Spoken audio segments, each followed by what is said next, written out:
So it is low tide. It will be very bumpy on our entry to the water. And as you can see, our driver, Sim, here has put on his headphones and he's going to fiddle with the radio here pretty soon. And that is because he refuses to enter the bus and reach the chorus, because here we go.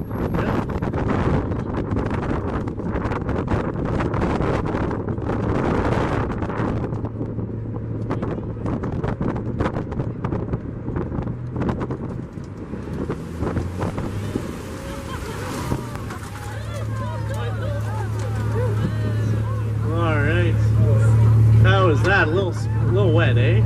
And we entered the water. When we entered the water, what happened was, the Sim here, he flipped a switch on the dashboard. That switch, what it did was it loosened the suspension. So the wheels, they extended all the way down to the bottom of the Halifax Harbor. So we're still a bus, guys. We're still a bus, but now we're just driving along the bottom of the Halifax Harbor with an incredibly low suspension. Of course, I'm just kidding. We are now a boat using that amphibious nature of the Line 5. For those of you that are worried, no, I'm not going into mechanical engineering. But since we are now a seafaring vessel, there are two things that have now changed. The first thing is that a Sim here, he is no longer your driver, he is your captain. And the second thing is that I am no longer your hysterical tour guide, but I am now your charming first mate. And we would like to officially welcome all of you to the Halifax Harbor. The Halifax Harbor is the second, so I'll give you all a little bit of a break from my voice. But I will walk up and down the aisles to answer any questions or comments you may have, or if you simply want me to take a photo of you guys, I will be more than happy to do so. Yeah.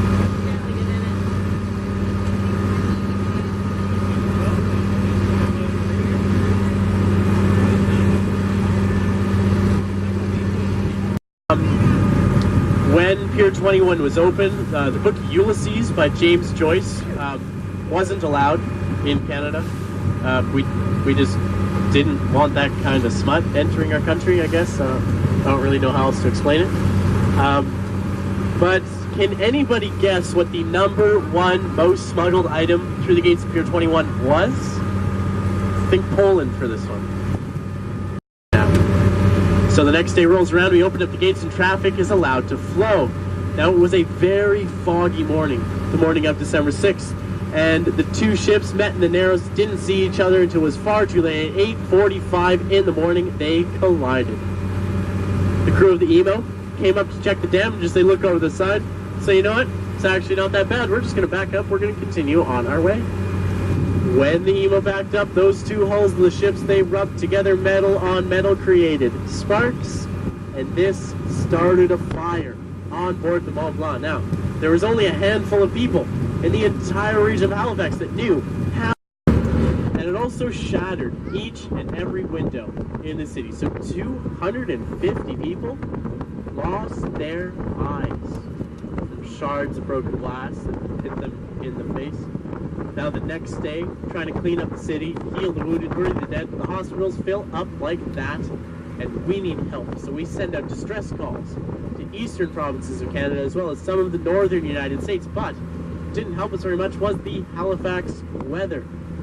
That very night we got a record-breaking snowfall. Almost 4 feet of snow fell.